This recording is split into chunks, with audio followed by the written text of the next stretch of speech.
Okay, so I'm going to begin with a quotation and then we'll move on from there. On the morning of Wednesday, it was more than a quotation, it's a piece out of a book. On the morning of Wednesday, the second day of September, the grave in Los Angeles Cemetery was opened in the presence of Mr. Lawrence Brannock and several other friends of Father Ó Gramhnaigh. Upon opening the grave, said Mr. Brannock, we found the wooden coffin in which he was interred, dry, but the nails were rusty, so that it was easy to take apart. We found him in the same calm repose as when we saw him last, with his hands folded on his breast and between his fingers the beads and crucifix which were placed there by Sister Angela. The body was in a fair state of preservation, and the full beard still covered the face, whilst the purple vestments in which we robed him were but slightly discoloured. After lifting the coffin out of the grave, we took away all of the old coffin except the board on which the figure lay. Then, without moving a hair on his head or disturbing his rest, we placed the board inside the new casket, which was draped with lace and satin, and it was then sealed and prepared for the long trip of 7,000 miles to Maynooth College. And thus began the final epic journey of Eoghan Ó Gramhnaigh. Now, before we look at the journey, I'd like to just give a quick introduction to Eoghan Ó Gramhnaigh himself for any of you not familiar with him or with his legacy. So Eoghan Ó Gramhnaigh, a very definite Meath man, for any of you who missed that at the start. He was born in September 1863 in Ballyfallon, Athboy, County Meath, just outside of Athboy. He was born to Margaret Smith and Seamus Gramhnaigh, and his mother was of a particular influence in his life. His father worked for a local land agent and travelled quite a lot once he became a steward. So it was beside the fireside at home is where Eoghan Ó Gramhnaigh learned a lot about the Irish heritage, not the language, but about the heritage itself. And it's often said that he took after his mother in terms of his personality, that he was very quiet and soft-spoken and a very thoughtful individual, and that he took that from Margaret Smith more so than Seamus. So he was the second of 5 children. There were 3 boys and 2 girls, and one of the girls was a nun. And one of his brothers, Chris Dorr, we'll see him come into the story of the repatriation at a later stage where he meets the remains in New York and brings his brother home. In terms of his schooling and the etching, the kind of sketch drawing we have there is a sketching of the National School in Athboy. So that's where he went initially, to the local school. From there he went to St. Finian's College in Navan, and many of you will be aware that St. Finian's in Navan was a junior seminary, so it was always intended that Eoghan would make his way. This had better be worth it. So it was always intended that Eoghan would make his way here to Maynooth. And not surprisingly, we see that on the 1st of September 1882, he was just about to turn 19. He wasn't quite 19. He arrived here to Maynooth. And we're going to see the different forms of Eoghan Ó Gramhnaigh here in the college. Not unlike myself, he came in as a student and ended up as a member of staff. And we look at what exactly he did in his time here. So we see in June 1889, he was ordained. And from there, he was sent to Mullingar, where he served as a curate before being sent to Ballynacarrigy. And Ballynacarrigy, for any of you unfamiliar with it, is just outside Mullingar, so it's still in the Diocese of Meath. And it was while he was in Ballynacarrigy that he began to write letters to a very significant figure in not just the Irish language story, but the Irish story, and that's Douglas Hyde. Now, we'll see that Eoghan Ó Gramhnaigh was writing to many other people as well, as were an awful lot of the Irish language enthusiasts at the time. But it's said of Eoghan and said of Antahar Padder as well, and many other of the clergy who were interested in the Irish language, that the Irish language actually came first and that their clerical work came second. But for most Irish language clerics, and anyone who studies and is familiar with the Irish language now, it's very hard to separate traditional spirituality from the Irish language anyway. So it's not unusual to see that priests that were taken with one were taken with the other. So we see that Irish took over completely, and in other words, he wasn't a very good priest by all accounts. He was very passionate about the language, but not a very good on the pastoral side at all. So again, just to give a quick synopsis of what he did in terms of the Irish language, we'd see 1891 was a particularly important year for him because he became editor of Irish Leabhar na Gaeilge, and you can see an image of one of the editions of Irish Leabhar na Gaeilge there on the side. So that's the Gaelic journal. So he was an important, before he became very well known, so he wasn't very well known at this stage, but he was well known within Irish circles, but he wouldn't have been known on kind of as a figure to the ordinary members of Irish society, something that he would become known in a later stage. But we see him moving in Irish language circles and being increasingly recognised and increasingly busy. But in the same year, so just 1 month later, he was appointed Professor of Irish here in Maynooth. And it was a very important appointment because for the 16 years prior to his appointment, the chair had remained empty. And we'll talk a little bit in a while about the state of Irish at the time when he came into the university or into the college.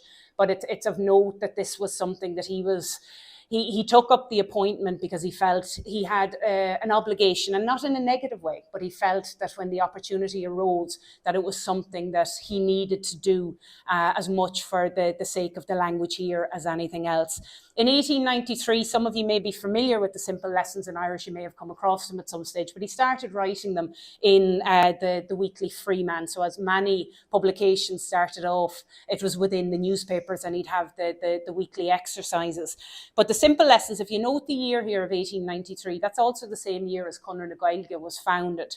And the simple lessons were to become essentially the textbook of Conradh na Gaeilge. So they became widely recognised and widely used across branches of Conradh na Gaeilge, not just in Ireland, but also outside of Ireland as well. So all these little things, well, I shouldn't call them little things, but things that maybe wouldn't necessarily be noticed. He's doing all these things at the same time. And he's working in so many branches of the Irish language, as well as being professor, as well as being an ordained priest, albeit he's back in academia at this stage, having been appointed the chair. So we see in 1894, he was elected vice president of Conradh na Gaeilge.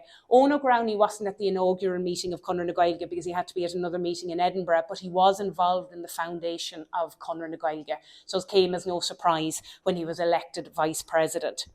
In October 1894, we see ill health begin to really take its toll on Eoghan Ó Gramhnaigh. Now, this wasn't the start of some new illness. Eoghan would have been known as being quite fragile from when he was a teenager. There is a story that says he saw a ghost when he was in an attic at home, and that literally frightened the life out of him, and that he was never the same after that. I don't know if I'd necessarily see that as an academic fact, but it's an interesting story at the same time. But he certainly was plagued by ill health, and even during his studies for the priesthood here, he took a year. He was encouraged by the authorities to take a year in Navan, working in his own in his old school in the junior seminary, to try and allow his health to improve. But we see in the mid-90s, but it's not really surprising. So he's the editor, as we said, of Irish Leabhar na Gaeilge. He's actively involved in Conradh na Gaeilge. He's professor of Irish here. He's writing to all and sundry throughout the country, and he's writing his simple lessons and other articles he's publishing at the same time. So it's not unsurprising that a person who'd be slightly weak to begin with, that it would take a particular toll on him. And that's exactly what happened. And we see particularly on his lungs, I suppose it's probably something like TB as well that really caught him around this time. We're not 100% sure, but he certainly had a weakness in the lungs. So we see in November that he decided he had to leave for America. He went in search of drier air. He felt the climate might suit him better, and he always intended to come back. As far as he was concerned, this would be a short-term move. But we see he goes to America, where he actually meets Peter York, who was a classmate of his here, and they re-struck up their friendship. He was practicing as a priest at the time. But in March 1895, he moved from San Francisco to Tucson, Arizona, again to an even drier climate, in the hope that his health would improve. This whole time he had gotten permission from the college here to step aside. He was still very much a professor, but he had essentially a career break so that he could try and look after himself while he was in America. But he realised that it had just taken too much of a toll on him. So he resigned his position here in Maynooth in 1896. In July 1899, so he stayed in America the whole time, but we see his health is steadily getting worse throughout the period. And eventually he had no choice choice but to head for the Mercy Hospital in Los Angeles. He had been in and out of sanatoria before then, but we see really at this stage he knows himself that he needs several procedures. On the 23rd of September, one day before his own birthday, we see that he said his last Mass, 23rd of September 1899. And then on the 18th of October 1899, he died in Los Angeles. And when you look at his age, it's a lot of people don't realise. They hear the name and they hear that he's done so many things, and it's almost presumed that he was older, that he had to have been older in order to have achieved so much in such a short length of time. But he was only 36 when he died, and he died in America, and that's a sketching of the grave where he was initially interred in Los Angeles.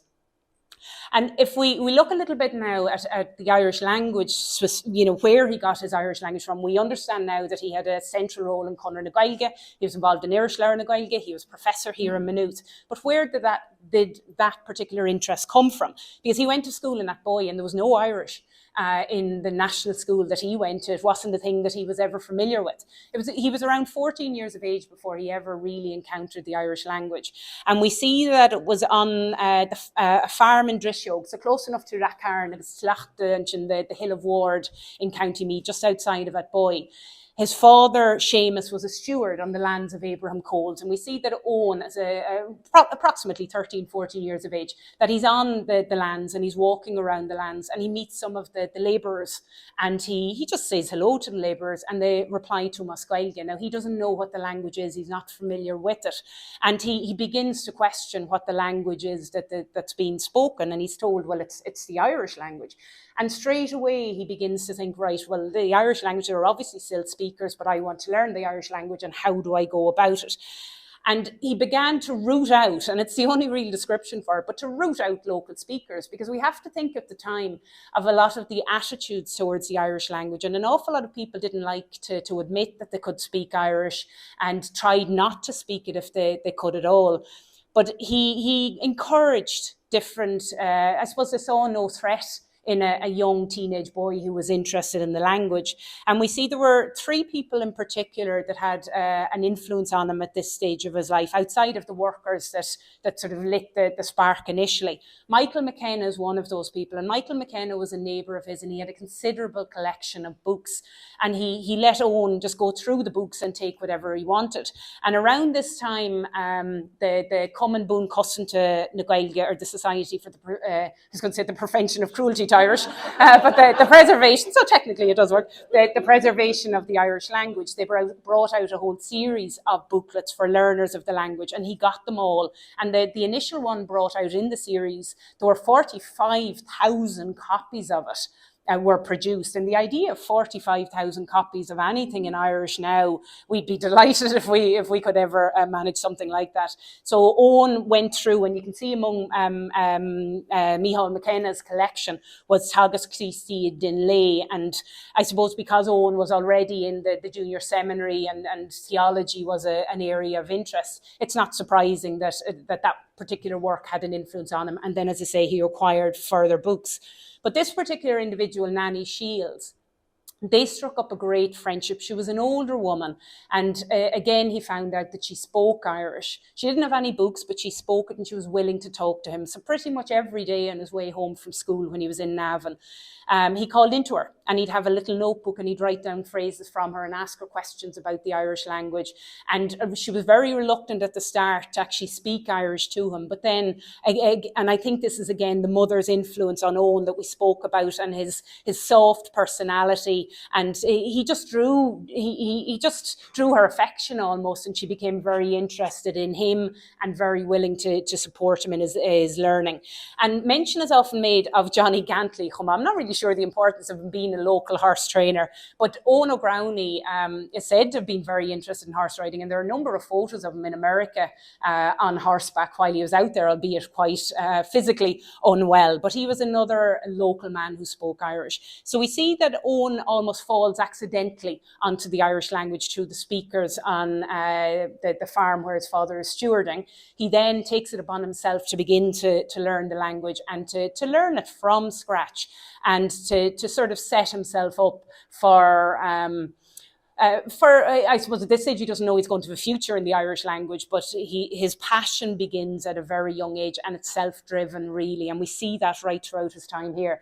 This particular quotation or excerpt on the screen is taken from Sogart in 1963, and Sogart was a publication up until relatively recently, and the 1963 edition of it was the summer edition is dedicated fully to Eoghan Ó Gramhnaigh, and this is just in translation. The original piece is written in Irish, but it gives us an idea of the background of Eoghan and where he came from and where he ended up in terms of the language. So even though he was born in the shadow of Tara, he had left the national school in Boy before he realised there was another language being spoken in Ireland other than English. When he wanted to hear more of this language being spoken by those raised with it, he found they were embarrassed to admit that they could speak it, and they found it strange that this respectful young man was so much astray as to want to learn Irish. But he had this sort of personality that drew people towards him, and it worked very much in his favour, and it worked when he came to Maynooth, and it worked when he got involved in Conradh and Gaeilge, and when he went to America, it worked while he was there too. So Eoghan Ó Gramhnaigh, one of the most important articles he ever wrote himself, and he was quite active, we mentioned already, in correspondence with other people, but he was also publishing in papers, and he was translating different poems and verses. But he wrote a paper on entitled the National Language that was published in the Irish Ecclesiastical Record in 1890.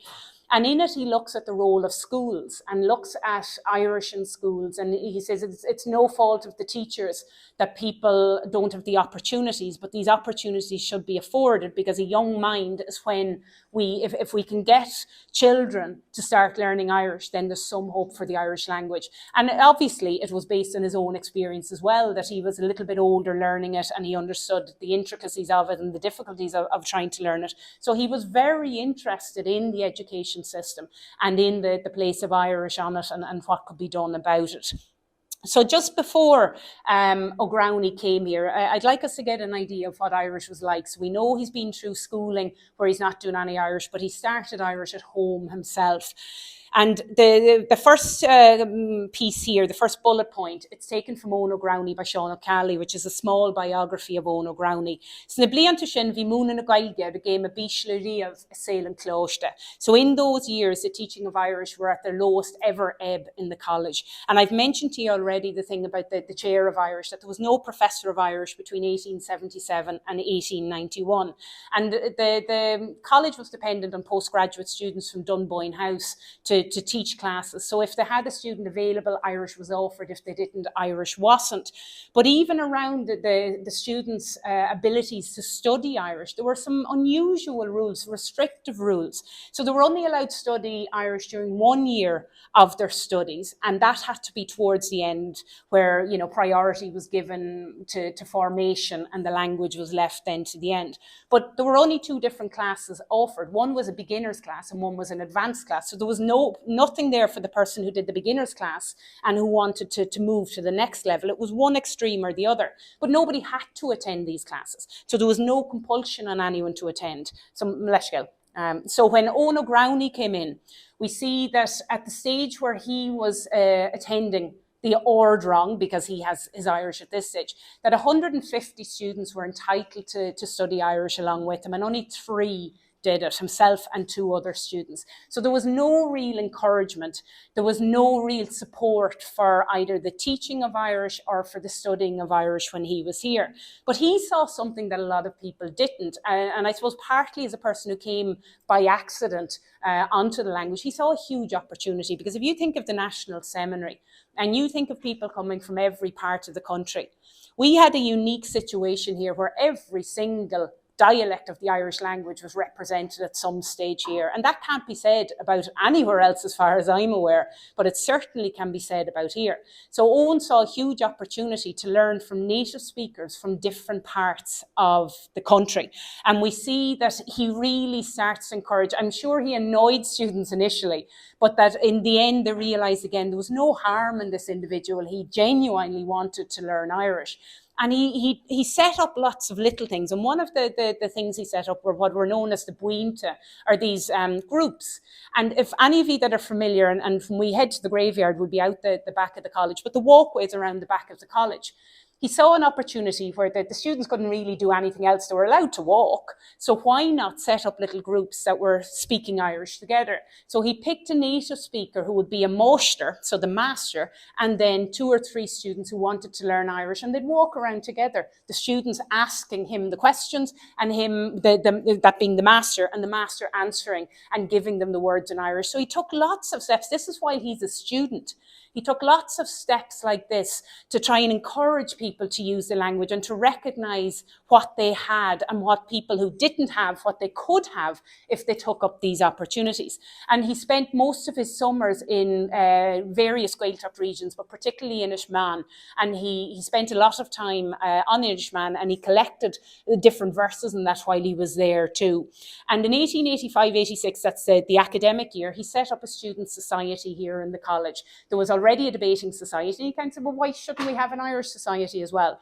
It wasn't very successful. It only survived for about 2 years, but he sowed a seed that was to come to fruition in 1898 when Cúlach Columcille was founded. And Cúlach Columcille, the Irish Language Society, is still very much alive today. I was a member of it myself when I was a student here, and we have students now who are still members of it. So it was founded in 1898 on the back of this initial society that Eoghan Ó Gramhnaigh established. The individual on the screen now, Eoghan Ní Mhaonaigh, she's a person of significance, particularly for me in the research that I do on Eoghan Ó Gramhnaigh, because the book here at the bottom, Laura and Her Own, it was a master's thesis. Now, any of you who are familiar with the book, you certainly wouldn't call it a master's thesis anymore because the size of it and the significant work that went into it. But it's an invaluable source for us because Agnes O'Farrelly, or Eoghan Ní Mhaonaigh, she's going to be among the welcoming party in Cobh when his remains return home. She was an active member of the executive of Conradh and Gaeilge. But what she did, so she was an eyewitness at the time of the remains returning. So she collected reminiscence from people at the time, plus she gathered everything that was in newspapers around the funeral. She wrote an account herself. So this book is it's of huge significance for us because from it we learned so much, because it's a contemporary source. We learned so much about Eoghan Ó Gramhnaigh, what people thought of him, what classmates in Maynooth thought of him, rather than us trying to look back and trying to fill in gaps or try and assume certain things. We don't have to do that. And one thing she says around, and I've touched on this already, around the correspondence that he was keeping at the time. His correspondence at this time was immense and varied. Celtologists from the continent and fisher folk from Inishmaan, young priests in Irish-speaking districts and Irish men and women in foreign countries eager to join in the work at home, all wrote to him for advice or assistance, and all were sure of a prompt and helpful reply. He wrote to every corner of the world on behalf of the language, and his personality, felt even in his letters, was a potent influence in welding together the ever-increasing number of those interested in the Young League. Now, Eoghan Ó Gramhnaigh himself, so if we go back to America, we know he's over there due to ill health. He's not doing very well at the moment. This is a letter he wrote to his own sister, who was a nun, Sister Veronica. He wrote it the day before he died. This is just an excerpt out of the letter. I had to undergo a necessary operation, which seemed at first to be successful, but the shock to my worn-out system has been too great, and I have now probably only a few hours to remain in this world. I am quite contented and happy, and I know that you and all my friends will not forget me in your prayers. And the following day, just as the Angelus bell tolled, Eoghan Ó Gramhnaigh died. And word spread, not surprisingly, here to Maynooth, where he had resigned the chair, but he was an important part of Maynooth life. And Micheál Ó Hickey was Eoghan Ó Gramhnaigh's successor to the chair, and that's another lecture in its own right, because he was forced out of the college. It's going on. It's trying to get me to move along a little quickly. But we see Micheál Ó Hickey announcing to the college body that Eoghan Ó Gramhnaigh has died. And we see him express the heartfelt loss that was felt among students and staff in Maynooth generally. And he tells them about his burial and how he is in America, he's in Los Angeles. But he says as part of it, far away from his cradle land, so he's buried far away from his cradle land, from the land which claimed his undivided affection has he fallen asleep in death. Far away from that land to which he gave such loyal and ungrudging service, for whose glory and renown he ceaselessly laboured, on behalf of whose ancient language and literature he spent himself during his all too brief span of mortal existence, must his bones repose, must all that was mortal of him await the resurrection. This becomes a common theme where everybody who's talking about Eoghan Ó Gramhnaigh's passing is saying, well, why is he buried in America? He did so much for us here in Ireland for the language cause.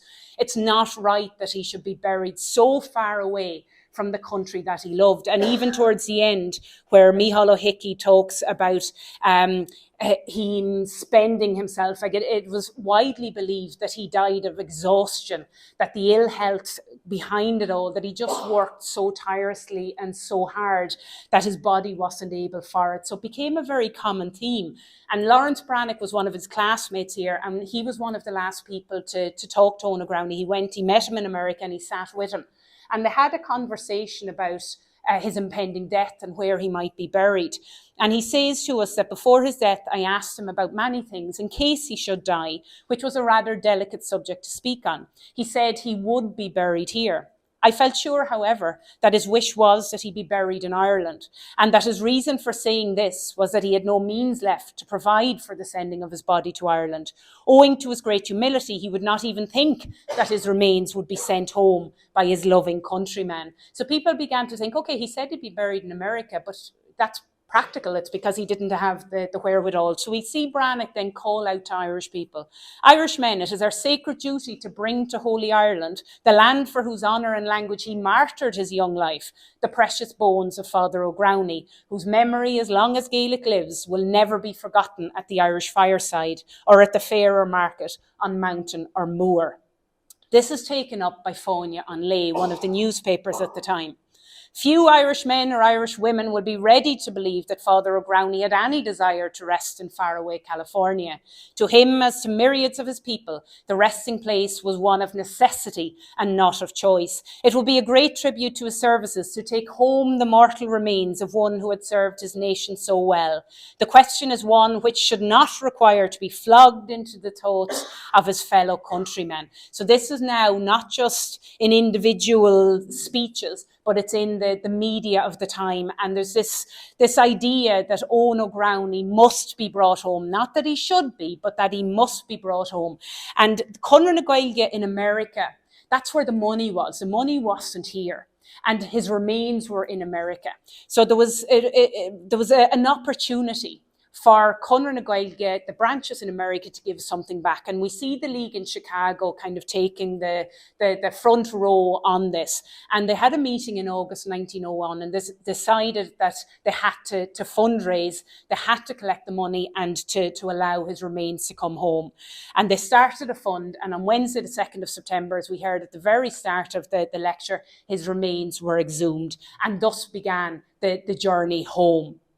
And so the remains were exhumed, as we see, on the 2nd of September. So just 3 days later in San Francisco, we see an article written in one of the newspapers. It will be a solemn spectacle, this long funeral, starting from the busy city of Los Angeles and ending in the little cemetery by the quiet cloisters of Maynooth. Under those elms, many a time he sat and meditated on the things of eternity. There he had hoped to be buried. Now from the uttermost shores, the kindly Irish of the Irish would bear him over land and sea and lay him to rest among his own people. In restoring to the mother country the bones of Eoghan Ó Gramhnaigh, the Irish of California are performing a duty of piety and patriotism. These relics are too precious to lie in a foreign shore. They belong to Ireland. He was a young man when he died. He was never a strong man. He was not a brilliant speaker. This is some eulogy. And abhorred public life, but quietly, persistently, indefatigably, He did such work for Ireland as no man had ever done. So the remains were exhumed. Now it was just a matter of when he was going to get home. Now, forgive the Google Maps timing. It was the only way I could get the map together. But we see that Calvary Cemetery is where he was laid to rest. And he had his first funeral, and any of you who are familiar with the story of the man who had at least 10 funerals, this is Eoghan Ó Gramhnaigh. So he had his first funeral when he died in 1899. His remains were exhumed from Calvary Cemetery, and he had his second funeral. They were taken then from Calvary Cemetery and brought to St. Mary's Cathedral in San Francisco, where he had the next funeral.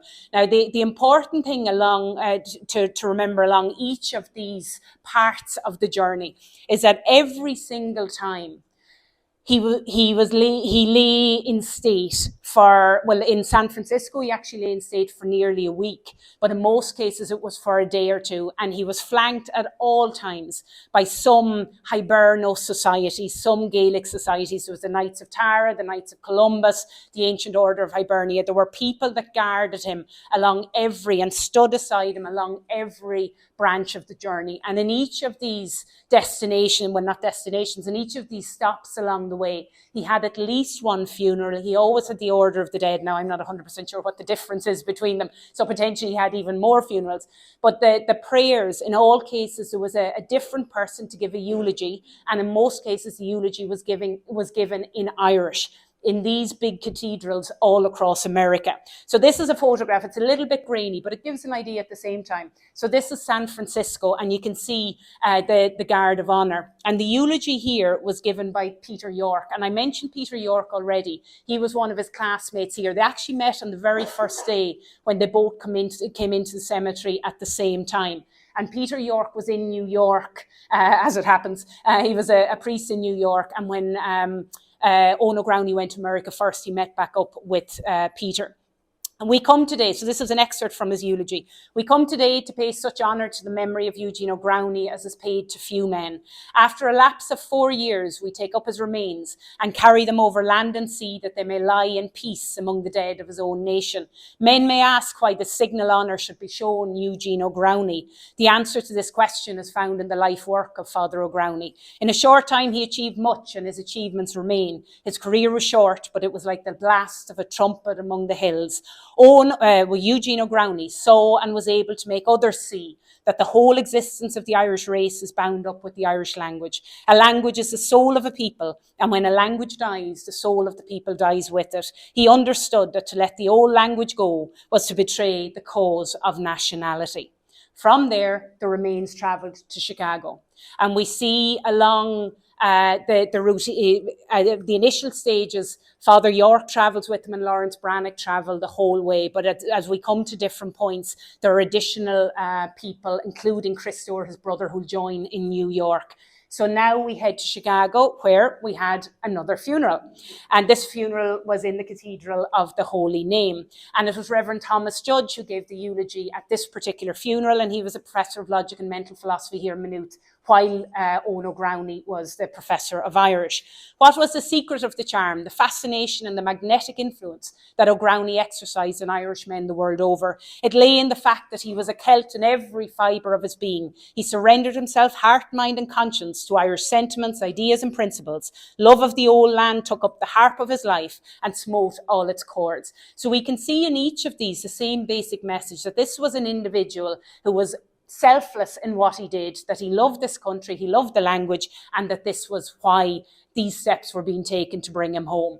We then see the funeral cortege move from Chicago to St. Patrick's Cathedral, 5th Avenue, New York, where another funeral mass was held. The rosary was said fully through Irish, and it said that all the responses, that the church was packed, and that all of the responses were in Irish. Now, the idea in St. Patrick's Cathedral in 5th Avenue in New York, that the Irish language could be heard so clearly, is a mark again of the Irish communities at the time and how they were coming together. And from each stage, we see the media in the next destination or the next stop sort of saying, well, look at what Chicago did. And Chicago were saying, well, look at what San Francisco did. We can do better than them. We can outdo them on each stage. And that's essentially what happened. Each time it got bigger and bigger. And we see in New York, the preparatory committee came together and they issued a public letter to the Irish residents of New York. The remains of Father Eoghan Ó Gramhnaigh, the eminent Gaelic scholar and author of Easy Lessons in Irish,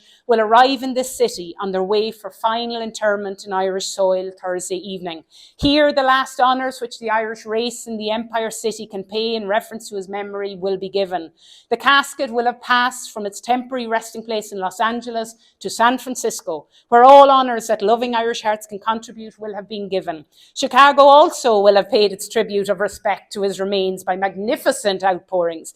It remains for New York to equal, if not outrival, these centres of the Pacific Coast and the Middle West in demonstrating their love and respect for the memory of one who in the very prime of manhood gave up his young life that the Irish tongue might live. Now, fighting talk there, if ever there was fighting talk.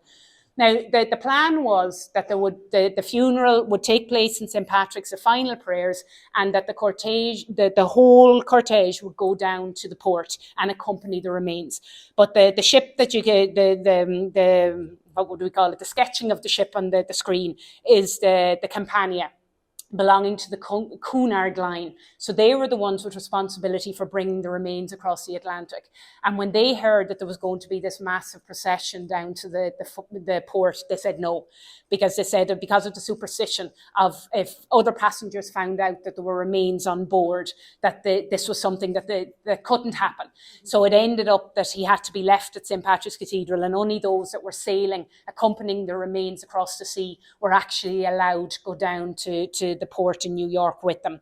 The disappointment in the city was keen when it became known that the officials of the Cunard Company notified the local committee in charge of the arrangements that the body would not be taken on board if there were any demonstration which would draw the attention of passengers to the fact that there was to be a coffin on the ship.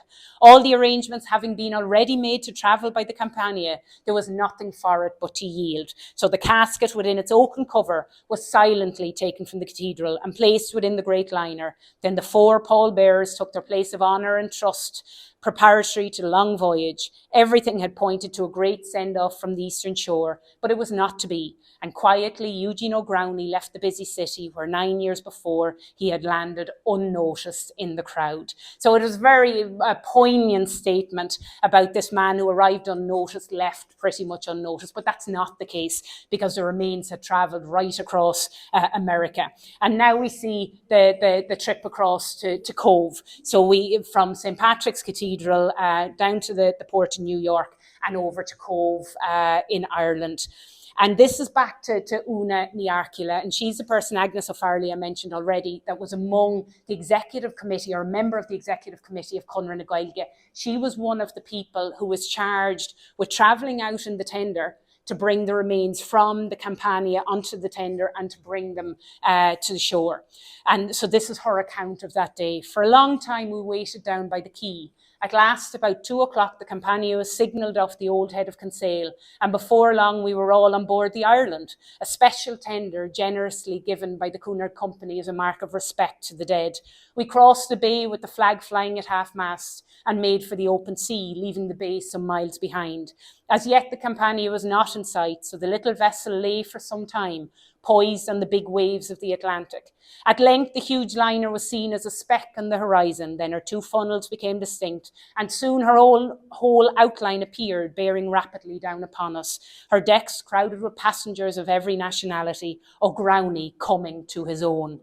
We were soon on board the Campania to welcome our American friends and receive the sacred charge. It was a time indescribable in its mingled feelings, but ever present was the pride and the sadness of our Soggart's return.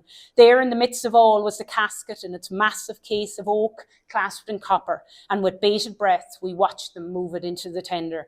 The reality for us was centred in the great coffin beside us, and as we kissed the sacred wood, the shrine of our patriot priest, we gave a warm Irish welcome to the poor cold clay that could no more return the greeting. 3 hours we were abroad on the water that September day, and as we neared the shore, returning, the crowd thickened on the Deepwater Quay. And we're going to see in Ireland the same response again, that in each destination, the crowds are going to swell. Some of you may be familiar with the Benny Hill lookalike that's currently on the screen. Well, I think he looks like Benny Hill, maybe the rest of you don't. But it's an Tahar Padar O'Leary. And Tahar Padar was the person who gave the eulogy in the cathedral in Cove. And obviously he gave it as Gaeilge, but again, he called on the crowd there to take Eoghan Ó Gramhnaigh home literally, but also in every possible way, to take on board what Eoghan Ó Gramhnaigh had stood for and what he had worked for. My dear friends, we are all gathered here tonight for what? To pay homage to a good priest. It is right to honour him, for even though his life was short, he did great work. It was not God's will that he would live long. He was given but half the time a person normally gets in this life. But in the time he was given, his achievements were as great as had he been given 80 years and not been a day idle. This is why we are gathered here tonight in the presence of this coffin, to pay true homage from the heart to the good priest whose bones lie therein. And then before the end, he calls on the Irish people to listen to the message of Ó Gramhnaigh. Before we part, I think we should wholeheartedly thank the good men who raised his bones from the grave on the other side of the world and brought them here to Ireland, across thousands of miles of land and thousands of miles of sea, that they might lie in the blessed soil of Ireland, waiting the resurrection. Every person listening to me tonight in the presence of God is obliged to learn Irish immediately, and that includes all of you. I'm speaking from myself in it. If he doesn't already know it, and to keep it alive by speaking it throughout his life. If this is not done, the honour being bestowed here will all be in vain. Next stage of the funeral is the transportation of the remains from Cove to Dublin, where they were met at Houston Station, Kingsbridge at the time, by an immense crowd. They were then walked to the Pro-Cathedral. And the Pro-Cathedral, there were two further funerals. And obviously Cove had at least one, if not two. So we've at least 10 in total. If there are any huge scholars of funerals, you can look and see, can you find any more? But there's definitely at least 10 in it. So it's a claim to fame that not many people have. But this is an expert from the Daily Independent in September 1903, so around the time the remains were arriving. When the train steamed into the station, the platform and approaches thereto were occupied by large numbers of admirers of the patriotic priest. As the engine slowed up, the manifestations which presented themselves on every hand forcibly brought home to the observer the conviction that all alike were of one mind in the expression of their grief for the loss of the gifted priest. And we're told that from and this is similar in the Freeman's Journal, and he refers to young men and women, long line of children, that the Eoghan Ó Gramhnaigh became a symbol for everyone in Ireland. It didn't matter whether you were young or old. Everyone who was patriotic and was nationalistic, this was their emblem, this was their symbol. So then we see the remains taken after the Pro-Cathedral to Broadstone in Dublin to be brought out to Maynooth. And if we look here at a couple of the photographs, and again, they're a little bit grainy, but we do get a little bit of an idea. And as ye look at the photographs, I'm actually going to read you a piece that describes the procession from the station to here in the college. About 500 people travelled by the special train, including all those who were immediately connected with the funeral ceremonies. Meantime, train after train steamed into the station. So this is here in Maynooth. And the crowds poured out in thousands to mingle with the other crowds of Kildare and Meath men who had come across country to meet the funeral. The procession started at a quick pace, but the pace became slower as we wound up the bridge. Suddenly, we turned a sharp angle in the centre of the village leading towards the college, and we held our breath for wonder at the sight. It all comes back in a flash. The long line of white-robed priests and acolytes marching under the great cross, the hurlers with lowered commands, the black horses of the hearse with their nodding plumes, the Gaelic League branches, the Craveen and Eoin MacNeill walking solemnly beside the coffin of their dead comrade. The whole mass of the procession had filed into the square as the students of his own college queened over the returned body of Ó Gramhnaigh, and the men stood with uncovered heads as the wailing chant was echoed and re-echoed in melancholy notes from the walls around. It was all inexpressibly sad and touching in its simplicity. And that's a piece just from one of his classmates. Again, a very grainy picture, but this is the college chapel. So you can see the remains lying before the altar, and this is a slightly better picture where we can see some of the priests in attendance. But at this stage, the grave is open in the graveyard and everything is ready for the burial. So Gramhnaigh had, when his remains arrived here in Maynooth on the evening of their arrival, there was a funeral mass. There was a funeral, a public funeral the next day, and then there was a private funeral just for the college. But at that stage, word came from America, from the Gaelic League in America, that Eoghan Ó Gramhnaigh should not be buried. He should not be below ground. This great son of Ireland should be in the eye line of the new Ireland so that everybody could see their greatest son. So the decision was taken not to bury him at that stage. Instead of which, the remains were put under the spire of the chapel, which had only been shortly before then added to the chapel itself. So they were held in the basement. So this is 1903. And they're held in the basement until February 1905, until such a time as his final resting place was prepared. Now, if you look at the two photographs, and those of you who are going to come with me to the graveyard now, I'd like you just to bear in mind the entrance. And any of you who've been to the graveyard before, you'll be familiar with a very different looking site. And this is them as they enter into the graveyard itself. And what we're going to see is a little oratory. And the oratory was specially commissioned. So once the decision was made and the money came from America, that an oratory, a special resting place should be found for Eoghan Ó Gramhnaigh. An architect was employed to design the final resting place. And the architect was William Alphonsus Scott, who had just at that time been working on the church in Anspidzale in Connemara. So he was given the job of designing the oratory. And it's to that oratory that we will head now. And this is just a piece out of the League of St. Columba. And all it does is it summarises what it meant to the students to have Eoghan Ó Gramhnaigh back. And just towards the end of it, and I'm very aware that the time is in, but just here at the end where it says, this is where he now lies, where we're about to go to. Quiet, at peace, and though his tongue is mute and his hand lifeless, he encourages and inspires us to work as positively and as solidly as if he were alive amongst us. So the huge, what we see at this stage now is that the League of St. Columba is really going to take off, because there was a renewed energy when Eoghan Ó Gramhnaigh, that they'd heard so much about, when he came back to Maynooth, the man who set up the original student society on which Cúlach Columcille was later to be founded. So we see a huge impetus and a huge positivity around the Irish language.